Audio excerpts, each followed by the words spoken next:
menurut ayat Quran dan hadis Nabi itu nanti ada bermacam-macam.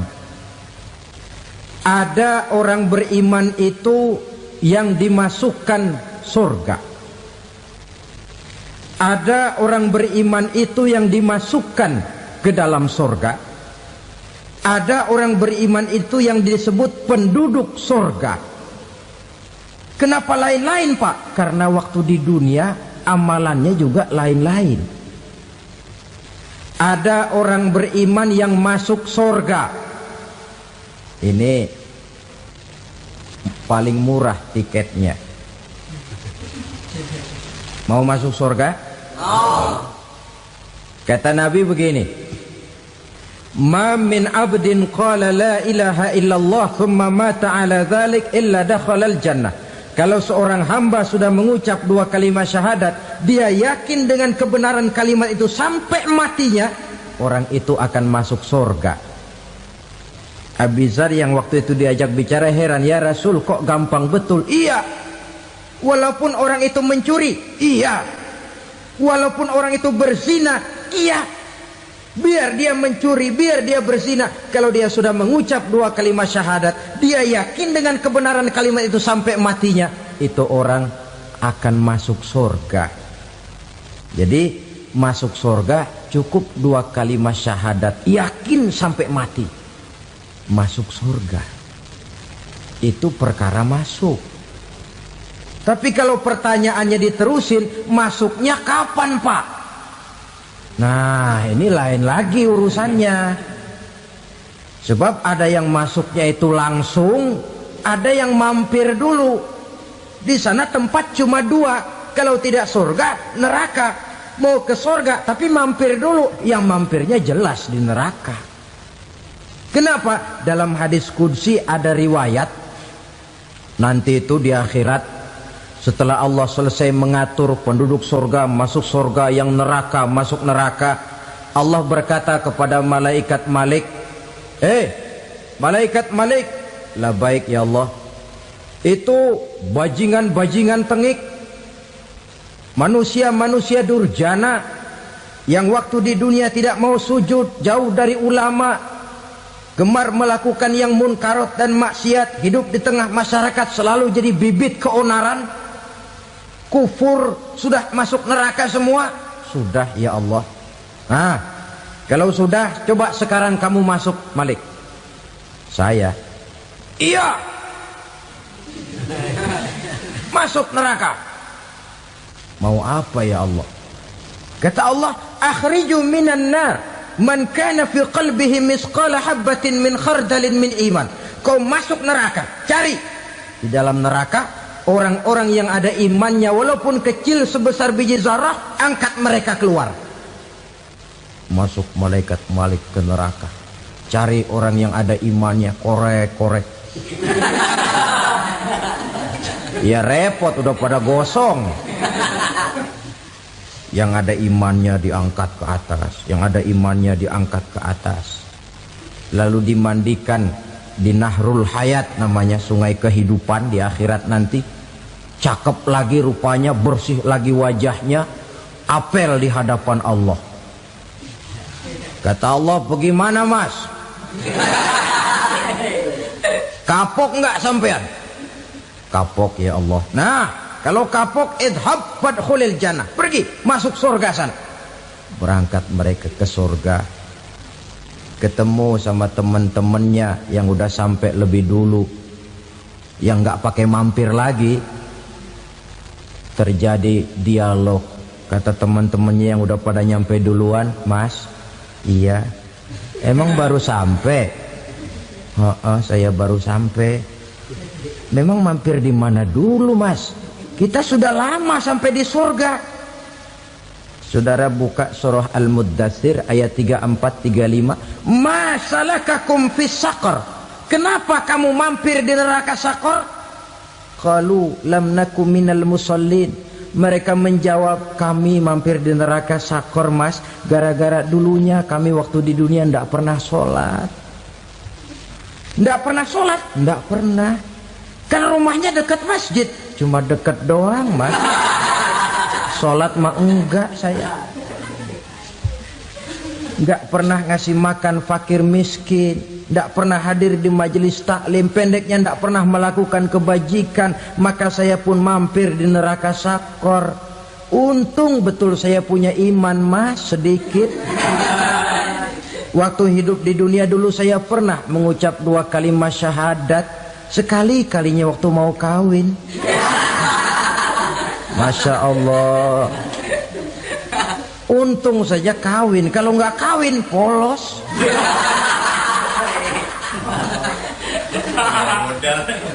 Itu juga pengulu sudah setengah mati ngajarin.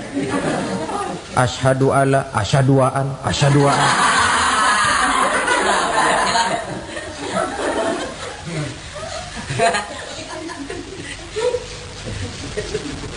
Ini namanya masuk surga, ada mampir dulu.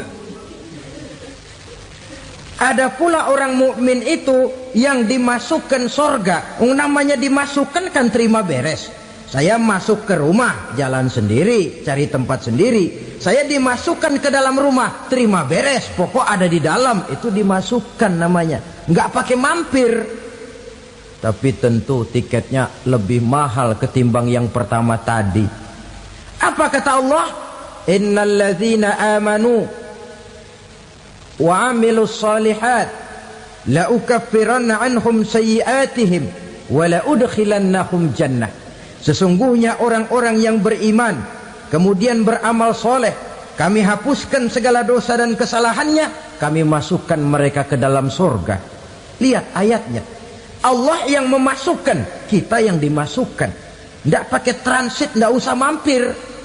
Cuma tidak cukup syahadat, tidak cukup amanu, tapi diiringi dengan wa'amilus salih. Iman, amal. Tidak cukup syahadat, lalu dibuktikan dia sholat, dia zakat, puasa, lalu dia melakukan berbagai macam kebajikan. Ini yang menyebabkan dia tidak pakai mampir di tempat yang bernama sakor. Lalu ada pula orang mukmin itu yang disebut penduduk sorga. Wah, ini sudah VIP ini. Ashabul jannah, penduduk sorga. Siapa mereka? Kata Allah, innal ladzina amanu summa istaqamu fala khaufun alaihim wala hum yahzanun ulaika ashabul jannah hum fiha khalidun. Sesungguhnya orang-orang yang beriman lalu istiqamah, tetap dalam melaksanakan perintah Allah, tidak goyang, tidak labil tapi stabil, istiqamah, mereka tidak takut dan tidak bersedih hati. Merekalah penduduk surga. Iman, istiqamah. Tidak punya duit, sembahyang. Banyak duit, sembahyang. Miskin, sembahyang. Kaya, tetap sembahyang. Istiqomah. Kadang orang kalau susah rajin ke masjid, banyak duitnya ngelihat masjid melengos. Waktu miskin hamba Allah, setelah kaya jadi hamba harta. Bergeser, tidak ada nilai istiqomahnya. Saudara-saudara, dengan begitu penduduk neraka itu dua. Ada penduduk permanen, ada penduduk yang semi permanen. Yang semi permanen orang-orang beriman yang mempunyai dosa besar. Mereka masuk ke neraka untuk menerima azab sesuai dengan dosanya. Bila selesai masa azab itu, mereka akan diangkat untuk ditempatkan kembali ke dalam surganya Allah Subhanahu wa ta'ala. Nah, dikala itulah saudara-saudara, ada yang disebut syafaat dari Rasulullah Sallallahu Alaihi Wasallam. Tapi tentu jangan lupa, syafaat ini ibarat kain menambal dia. Kita punya kain bolong-bolong sedikit, syafaat yang menambal. Solat kita ada kurang dikit, sedekah kita ada campur riak dikit, amalan kita ada tidak karena Allah dikit. Kita berharap syafaat. Jadi biarlah kain masih bolong-bolong, yang penting punya kain. Tapi kalau kainnya tidak ada, yang ditambal apanya? Sholat tidak, puasa tidak, zakat tidak, berharap syafaat saja. Ya, terlalu berlebihan itu. Saudara hadirin yang saya hormati, apabila selesai proses penghisaban, proses penghitungan, maka dikala itulah manusia terbagi dalam dua kelompok besar. Fariqun fil jannah wa fariqun fis sa'ir. Sekelompok orang-orang beruntung yang masuk ke dalam surga, dan sekelompok lagi masuk ke dalam neraka. Ibu-ibu, saudara-saudara kaum muslimin rahimakumullah. Pada pertemuan yang lalu sudah saya jelaskan bahwa hidup selalu berakhir dengan kematian. Apabila datang kematian menimpa seseorang, datanglah kiamat baginya. Itu yang disebut dengan kiamat kecil. Hakikatnya mati adalah perpindahan dari kehidupan di dunia ini menuju kehidupan di alam barzakh. Menunggu kita di alam barzakh sampai datangnya saat kiamat. Entah 10 tahun, entah 100 tahun, entah 1000 tahun, hanya Allah saja yang maha tahu. Adapun orang-orang beriman yang melakukan amal kebajikan dalam kehidupan di dunia ini, masa penantian yang lama di alam barzakh buat mereka sebentar saja. Tetapi bagi orang-orang kafir yang ingkar, yang tidak beriman kepada Allah, yang hidup di dunia cuma menumpuk-numpuk dosa, tentu penantian di alam barzakh akan merupakan waktu yang sangat lama. Bukankah dalam kehidupan kita waktu itu memang relatif? Contoh misalnya, bagi pemuda-pemudi yang sedang duduk asyik memadu cinta, waktu 4-5 jam saja rasanya cuma 4-5 menit. Tenggelam oleh keasikan.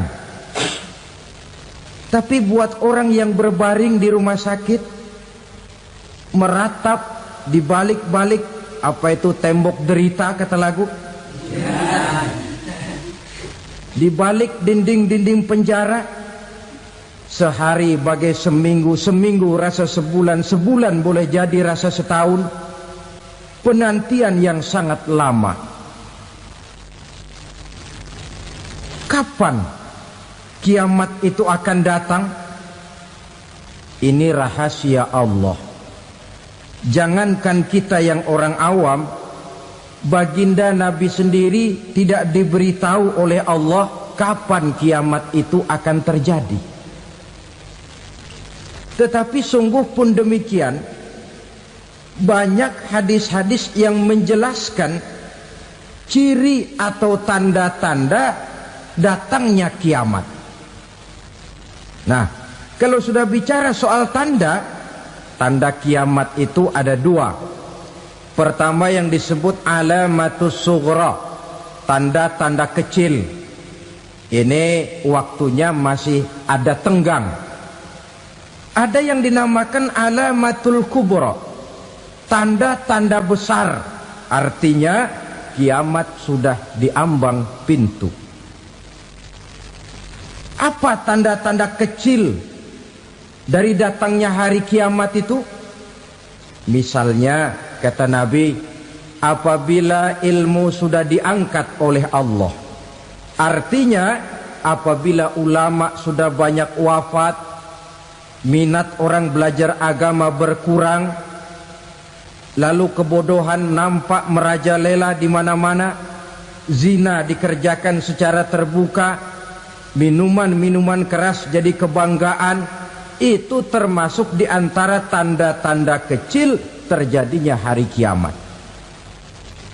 Apalagi misalnya iza waladatil ammatu rabbataha, apabila budak sudah melahirkan tuan. Apa maksudnya? Ada yang mentafsirkan apabila anak sudah bisa membudaki orang tuanya. Orang tua yang melahirkan dia, yang membesarkan dia, demi setelah si anak besar jadi orang berpangkat, bertitel, berharta, berkedudukan, jadilah orang tua itu budaknya. Sehingga sering dibilang kalau orang tua kaya, anak jadi raja. Tapi kalau anak yang kaya, orang tua sering jadi budak. Apalagi munculnya fitnah yang bergelombang, timbul perang antara dua bangsa yang besar, waktu berjalan terasa sangat pendek sekali. Itu merupakan tanda di antara tanda-tanda kiamat. Termasuk di dalamnya sulit membedakan mana laki, mana perempuan. Kan kalau tanda-tanda kayak begini sekarang sudah banyak kita lihat kan. Ulama banyak wafat, penggantinya sulit. Zina dikerjakan berterang-terangan, minuman keras jadi kebanggaan. Banyak anak membudaki orang tuanya, sulit membedakan mana laki mana perempuan.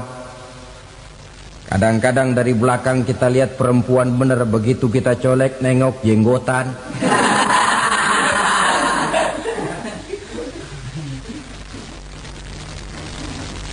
Ini termasuk tanda-tanda kecil. Masih ada tenggang sampai akan terjadinya kiamat itu.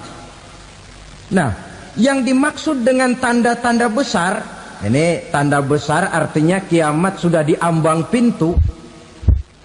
Pertama, matahari terbit dari sebelah barat. Apabila matahari sudah terbit dari arah sebelah barat, tertutuplah sudah pintu taubat. Bersabda Nabi kita, la taqumus sa'atu hatta tatlu'a syamsu min maghribiha. Tidak akan datang hari kiamat sampai matahari terbit dari arah sebelah barat. Fa iza tala'at, manakala matahari telah terbit dari arah sebelah barat, wara'ahan nasu, manusia banyak menyaksikan itu, amanu ajma'un, mereka pun lalu beriman. Yang tadinya kafir, yang tadinya ingkar, yang tadinya membangkang, setelah melihat matahari terbit dari sebelah barat, buru-buru beriman, berlomba-lomba mengucap dua kalimat syahadat. Tapi apa yang terjadi? Kata Nabi, wadzalika hina la yanfa'u nafsan imanuha lam takun amanat min qabl. Hari itu adalah hari yang iman sudah tidak berguna lagi bagi seseorang apabila sebelumnya memang dia tidak pernah beriman. Au kasabat fi imaniha khaira, atau beriman tetapi tidak pernah melakukan kebajikan di dalam keimanannya itu. Hari yang sudah kasib, hari yang sudah terlambat, beriman tidak akan ada gunanya lagi. Ini pelajaran buat kita. Sebelum sang surya terbit dari sebelah barat, sebelum nafas sampai di tenggorokan, artinya pintu taubat masih terbuka. Kalau dua hal itu sudah terwujud, nafas sudah sampai di kerongkongan, atau matahari sudah terbit dari arah sebelah barat, tertutuplah sudah pintu taubat. Tak ada lagi gunanya pangkat, jabatan, harta, bahkan beriman pun dalam suasana macam itu. Too late, kata orang Kulon. Sudah terlambat. Matahari terbit dari arah sebelah barat. Itu tanda besar, artinya kiamat sudah diambang pintu. Lalu apalagi tanda besar? Munculnya Dajjal. Dajjal artinya pendusta-pendusta yang menyesatkan manusia. Ada dua macam Dajjal, saudara. Ada Dajjal kecil. Ini Dajjal kelas 3. Kalau ini sejak zaman Rasulullah sudah ada itu. Tiap zaman ada. Di zaman Rasulullah misalnya ada yang bernama Aswad al-Unsi dari Yaman. Ada yang namanya Musailamah Al-Kazzab dari Yamamah. Ada yang namanya Ibnu Sayyad dari Madinah. Ini dajjal-dajjal di zaman Rasul. Musailamatul Kazzab memproklamirkan diri jadi nabi dia. Di zaman Rasul masih hidup. Ini dajjal zaman Nabi. Di zaman sahabat muncul dajjal-dajjal. Di zaman kita sekarang ini dajjal-dajjal pun gentayangan. Dajjal-dajjal kelas teri. Kerjanya mendustakan manusia, menyesatkan manusia, memalingkan manusia dari jalan yang benar dan diridhoi oleh Allah Subhanahu wa taala. Adapun yang merupakan tanda besar dari datangnya kiamat, dajjal-dajjal kelas kakap. Pembohong-pembohong besar yang menyesatkan masyarakat manusia berpaling dari jalan Allah mengikuti jalan mereka. Apa sih ciri dajjal itu? Kata Nabi dalam hadis Bukhari Muslim, "Innad dajjala", sesungguhnya yang namanya dajjal itu yakhruju, satu saat akan muncul mendekati hari kiamat. Wa inna ma'ahu ma'an, si dajjal ini membawa air. Wa naran, dan juga membawa api. Dua simbol. Di tangan yang satu dia bawa air, di tangan yang satu dia bawa api. Wa ammal ladzi yarahu an-nasu ma'an fanarun, adapun yang orang banyak lihat air, hakikatnya adalah api. Yang dilihat api, hakikatnya adalah air.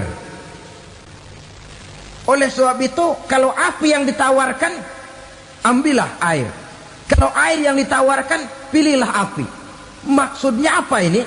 Ini bahasa simbol, saudara-saudara. Dajjal bicaranya seolah-olah untuk kepentingan manusia, menawarkan surga. Surga yang dia tawarkan hakikatnya neraka. Hai manusia, kalau kau mau bahagia, jangan dekat-dekat dengan agama. Solat itu tidak efektif dan efisien, tidak produktif dari segi ekonomi itu. Menghadiri majelis taklim cuma buang-buang waktu. Tahajud, tasbih, tahlil, baca Quran, apa itu? Pekerjaan mubazir saja. Hidup ini cuma sekali, masa yang cuma sekali, manfaatkan dengan sebaik-baiknya. Mumpung, dibawanya sifat mumpung, tetapi dalam pengertian yang sangat negatif.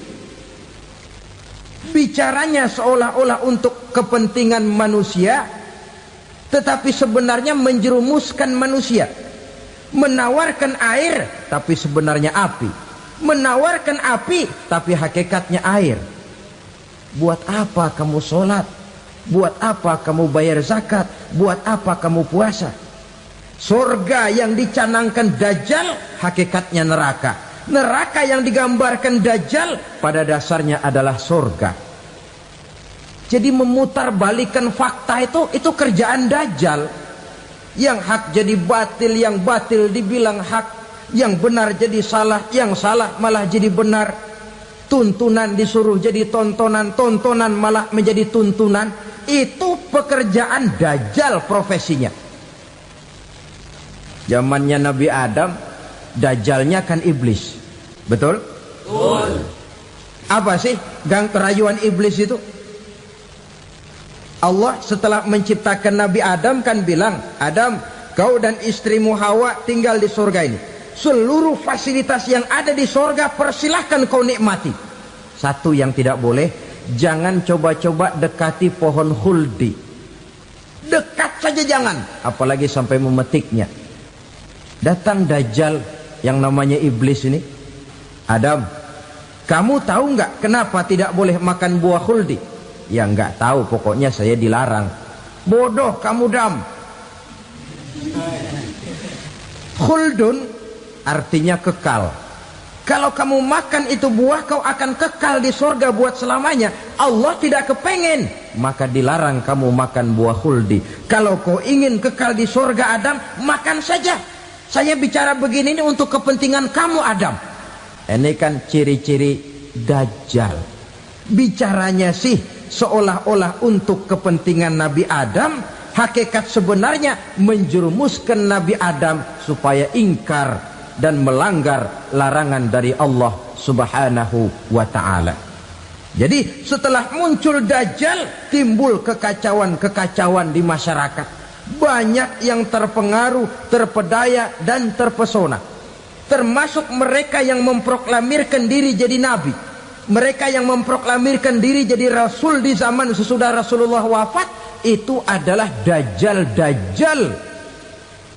Maka saya ingatkan, kalau di zaman kita sekarang ini ada orang ngaku jadi nabi, ada orang ngaku jadi rasul, biar bahasa Arabnya kental, Quran hafal, hadis ribuan hadis hafal, biar pakai serban sampai menyengser ke tanah, bahasa Arabnya fasih, tapi dia mengaku jadi nabi, jadi rasul, kita umat Islam wajib tidak percaya.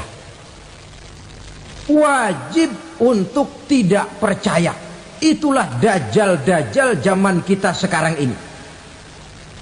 Tidak mustahil mereka datang mempengaruhi orang awam supaya berpaling dari Rasulullah, mengikuti mereka. Nah, di akhir zaman nanti, mendekati hari kiamat, Dajjal ini muncul. Dajjal kelas kakap, menyesatkan masyarakat manusia untuk berpaling dari Islam, mengikuti seruan mereka.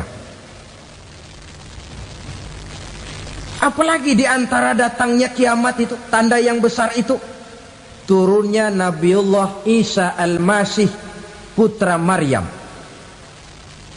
Menurut berbagai hadis yang sahih, Nabi Isa Al-Masih nanti akan turun lagi.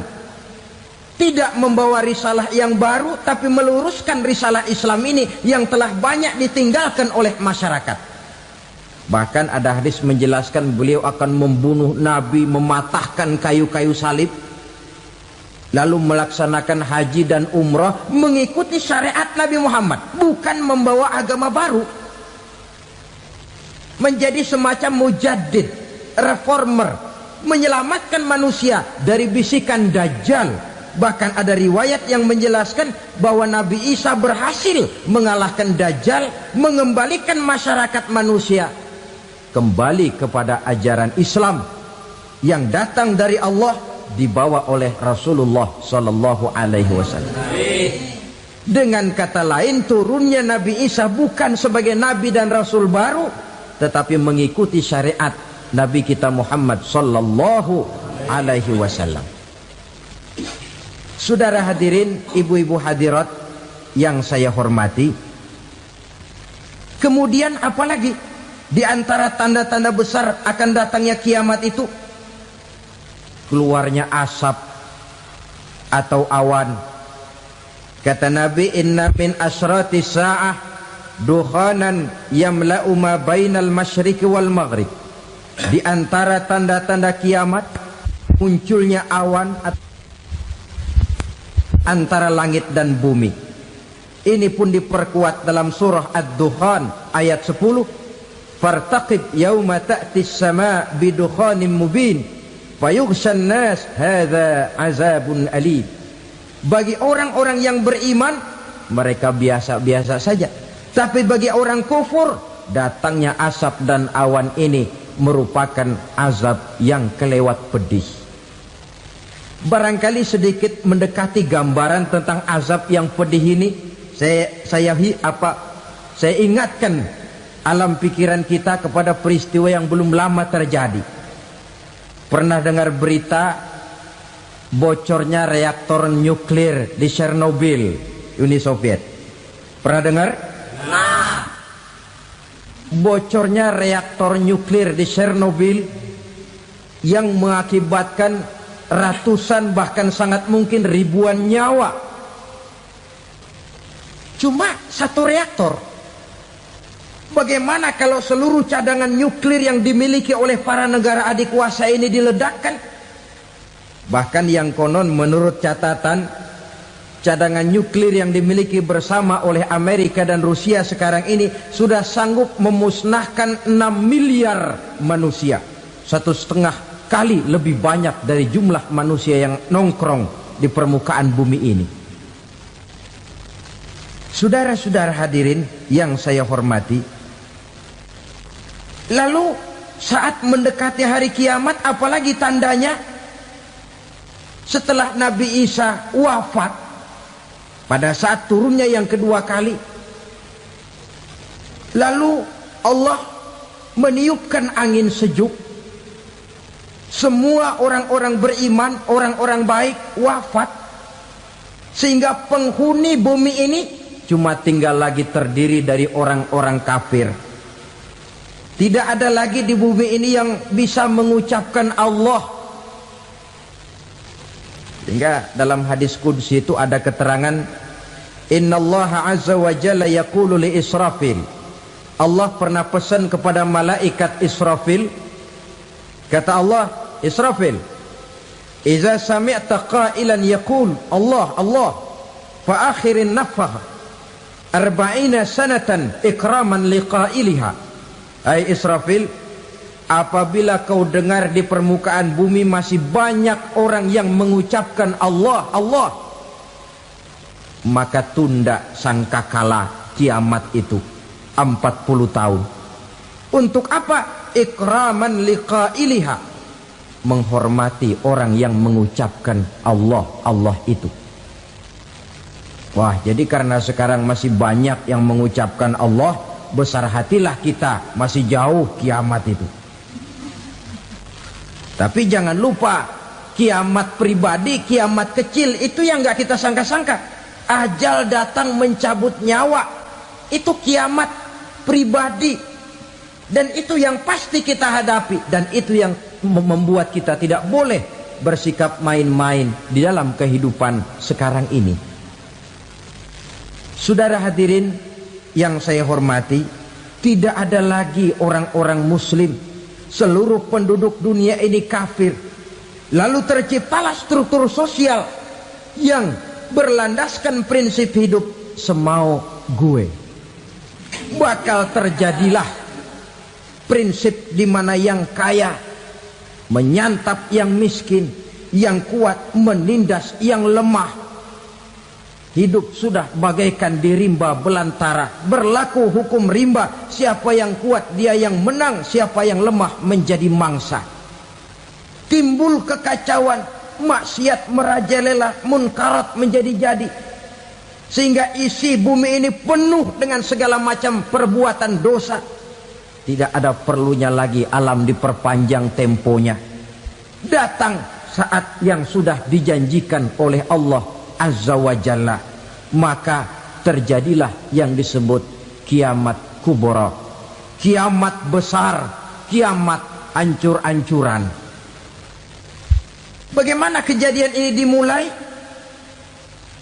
Dalam surah Az-Zumar ayat 68, Allah Subhanahu wa taala berfirman, wa nufikha fis suri fasa'iqa man fis samawati wa man fil ardi illa man sya'allahu. Maka manakala ditiuplah sangkakala, terkejutlah seluruh yang ada di langit dan seluruh yang ada di bumi. Bila saat kiamat datang, Allah perintah malaikat Israfil, Israfil, tiup sangkakalamu. Ditiuplah sangkakala oleh malaikat Israfil. Yang akibat daripada tiupan itu, seluruh yang ada di langit, seluruh yang ada di permukaan bumi terkejut. Yang ada di langit siapa? Malaikat kan. Bayangin aja kalau malaikat kaget, apalagi kita. Terkejut seluruh makhluk yang ada di bumi, yang ada di langit mendengar suara sangkakala itu. Bunyinya tidak sanggup kita bayangkan dahsyatnya. Ledakan nuklir, ledakan neutron, belum apa-apa ketimbang bunyi sangkakala malaikat Israfil ini. Nah, lalu mendengar bunyi sangkakala ini, gemparlah makhluk, kacaulah alam. Bumi gempa, planet-planet bertabrakan, gunung meletus, air laut tumpah ke darat, angin topan bertiup, halilintar menyambar. Lalu semua yang bernama hidup mati total. Mati bareng tanpa persiapan. La haula wala quwata illa billah. Saya kadang-kadang dalam tafakur bermohon, ya Allah, mudah-mudahan saya enggak nemuin kiamat beneran. Ngeri. Tidak bisa kita bayangkan macam apa suasana seperti itu. Allah saja banyak memberikan gambaran, misalnya Al-Qari'ah, wa mal qari'ah, wa ma adraka mal qari'ah. Kejadian yang menggemparkan. Tahukah kamu apa kejadian yang menggemparkan itu? Yauma yakunun nasu kal farasil mabsus wa takunul jibalu kal ihnil manfus. Pada saat itu manusia berterbangan bagai kupu-kupu, gunung berterbangan seperti kapas ditiup angin. Gunung saja macam kapas, konon lagi manusia. Kematian total, mulai semut sampai gajah mati, jin mati, iblis mati, malaikat mati. Malaikat saja mati. Saudara hadirin yang saya hormati, kematian total yang tanpa persiapan. Orang bilang, Pak, kalau mati bareng begitu yang repot malaikat maut dong ya. Cabut sana, cabut sini. Itu kalau menurut logika kita, mestinya begitu menurut logika. Tapi logika juga yang nggak perlu serepot itu. Sebab untuk mematikan listrik di wilayah DKI, di wilayah Jakarta, nggak perlu tiap rumah didatengin, matiin, ya lama. Cukup dari kantor pusatnya saja PLN, tekan satu tombol, gelaplah seluruh Jakarta. Saudara hadirin yang saya hormati, kematian total. Lalu setelah kematian total, planet-planet juga mati, dalam arti tidak bergerak dan beredar. Angin mati, dalam arti tidak bertiup. Air mati, dalam arti tidak ada riak gelombang. Pokoknya semua mati. Kullu nafsin za'iqatul maut. Semua yang bernafas mati. Dalam ayat lain, kullu man 'alaiha fan. Semua yang ada di permukaan bumi fana. Yang kekal cuma Allah Subhanahu wa ta'ala. Yang paling belakang mati malaikat maut dan malaikat Israfil. Tapi mati juga sesuai dengan janji Allah. 10 lamanya. Tidak dijelaskan oleh Abi Hurairah 40 jam, apa 40 hari, apa 40 tahun. Hadis-hadis cuma menyebutkan 40 saja. Sunyi alam, yang tinggal cuma Allah saja lagi. Ketika itu Allah berseru-seru, katanya, limanil mulkul yauma. Siapa para penguasa hari ini? Mana itu raja-raja dan penguasa yang dulu mengaku jadi Tuhan? Fir'aun. Mana Fir'aun sekarang? Yang dulu jadi raja, merasa berhasil, sombong, lalu tidak mau turun-turun dari kekuasaannya, sampai kepada puncak kekurang ajarannya mengangkat diri jadi Tuhan. Mana itu Fir'aun? Namrus. Mana sekarang Namrus? La ilaha illa ana. Ternyata tidak ada Tuhan lain selain daripada aku, kata Allah.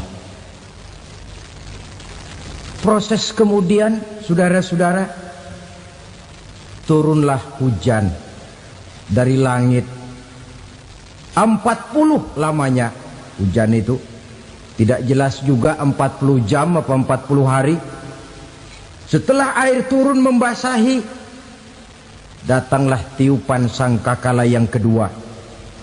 Semua yang bernama mati bangkit dari kuburnya masing-masing. Ini yang disebut Yaumul Ba'thi, hari kebangkitan. Allahu Akbar. Pada saat kita bangkit dari kubur kita masing-masing, kumpul di padang mahsyar namanya.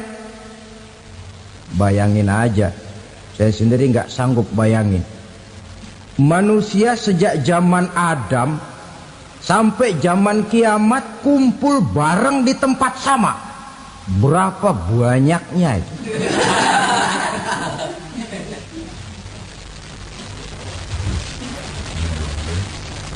Dan yang luar biasa menurut satu riwayat, pada saat bangkit itu, Masya Allah, roman muka kita berubah, disesuaikan dengan amalan kita waktu di dunia ini. Barang siapa yang waktu di dunia amalannya itu amalan tikus, di akhirat nanti dia bangkit dari kubur, mukanya seperti muka tikus. Gagah betul badannya, tapi mukanya seperti tikus. Kenapa? Amalannya waktu di dunia seperti amalan tikus. Apa amalan tikus itu? Suka ngegeragoti barang yang sudah disimpan rapi-rapi. Orang sudah simpan uang rapi-rapi, simpan perhiasan rapi-rapi, digeragoti oleh tikus. Maling-maling, pencoleng-pencoleng, koruptor-koruptor. Itu nanti di akhirat nanti kita lihat mukanya seperti muka tikus.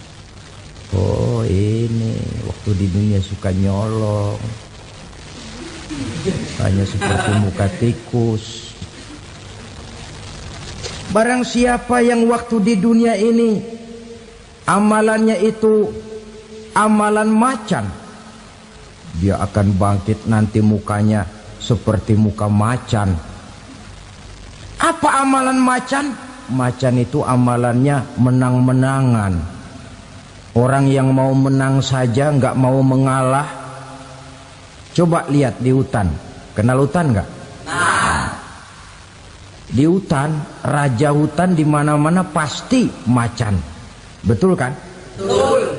Padahal hutan belum pernah bikin pemilihan umum. Tapi macan tidak peduli ada pemilihan umum apa tidak, pokok saya raja. Sebab apa? Macan jadi raja itu bukan karena benar, tapi karena kuat jadi raja. Setelah dia jadi raja, rakyat hutan yang mesti dilindungi malah dimakan oleh raja macan. Kambing rakyat hutan dimakan oleh macan. Ayam rakyat hutan dimakan oleh macan. Itu nanti kita lihat di akhirat itu mukanya seperti muka macan, gagah betul. Lalu barang siapa yang di dunia ini amalannya itu seperti amalan anjing, nanti dia punya muka seperti muka anjing. Apa amalan anjing? Pertama, anjing itu kalau disuruh jaga rumah, dia tidak bisa membedakan mana maling, mana tamu. Biar yang datang maling, kalau bawa tulang, anjing kalem. Yang kedua, anjing itu akan setia kepada siapa saja yang memberinya roti. Siapa yang memberinya roti, itulah majikannya. Apa kata majikannya pasti dia laksanakan. Soal benar atau salah dia tidak peduli. Setelah anjing dapat roti, dia tidak punya pilihan lain kecuali bilang, abdi mah kumaha juragan wae ayeuna mah.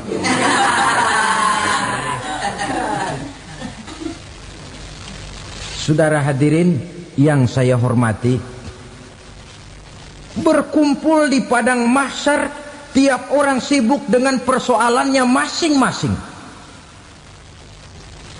Matahari waktu itu didekatkan oleh Allah, panas luar biasa.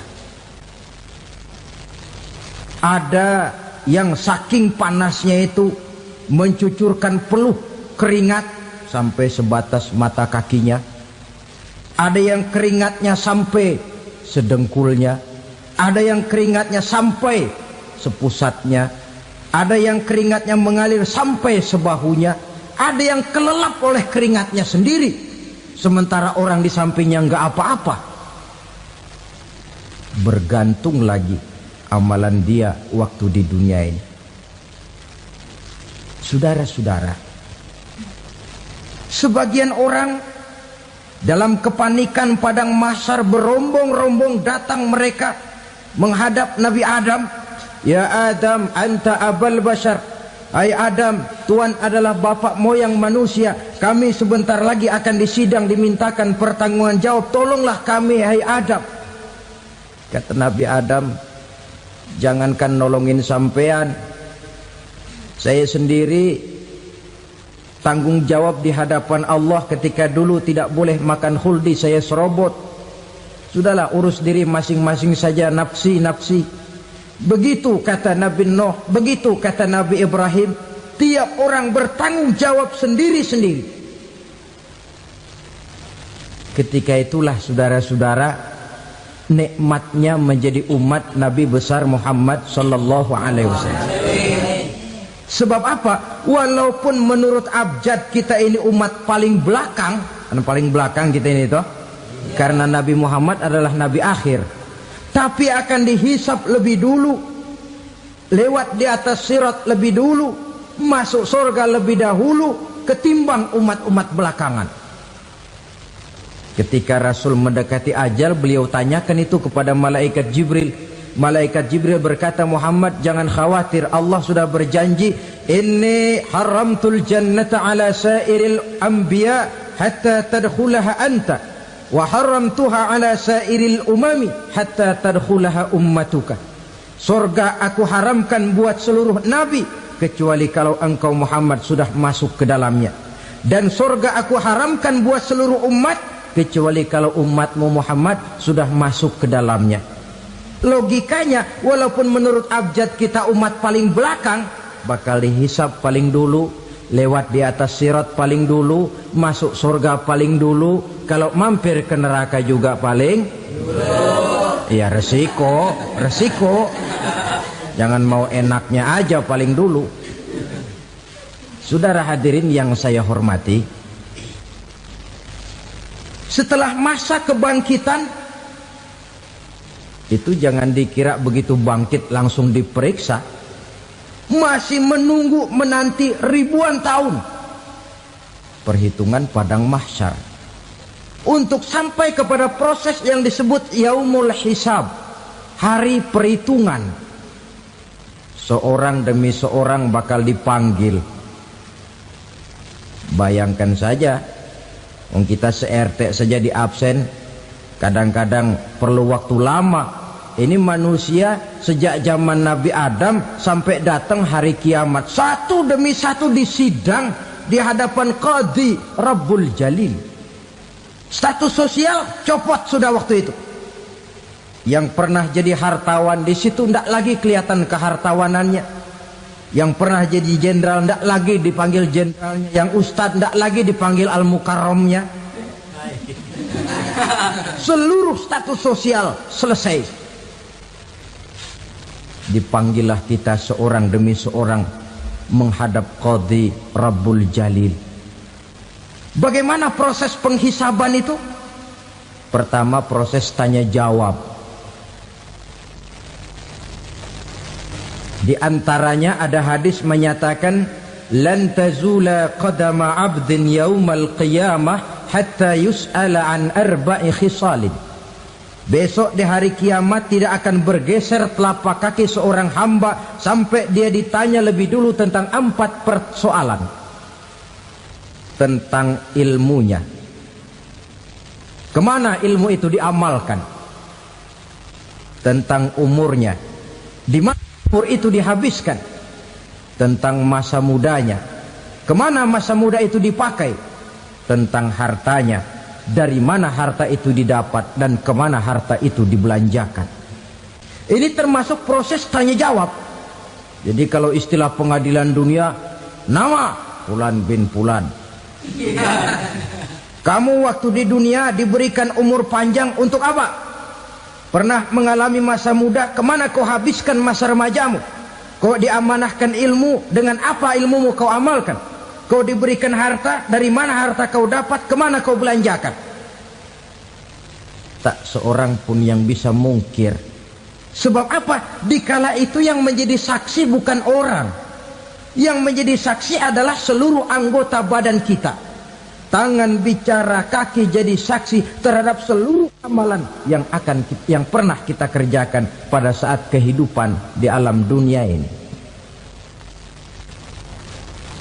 Selesai proses tanya jawab, lalu diperlihatkan buku catatan kita waktu hidup di dunia ini. Jangan lupa Allah itu menyiapkan 2 superkomputer kepada kita. Sebelah ditempelin sebelah kanan, yang sebelah tempelin di sebelah kiri. Komputer itu namanya Raqib dan Atid. 2 malaikat yang apabila baik kita lakukan, refleks saja akan menulis kebajikan kita. Jahat kita kerjakan, akan tertulis. Catatan itu nanti diperlihatkan kepada kita. Waduh, alangkah malunya pada saat diperlihatkan catatan kita, buku rapot kita merah melulu. Barangkali diperiksa sambil diomelin, brengsek lo. Buku merah melulu begini, bagaimana waktu hidup di dunia?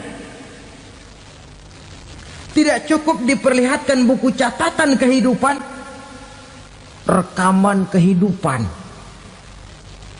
Rekaman kehidupan kita secara utuh sejak terlahir sampai ajal datang merenggut nyawa.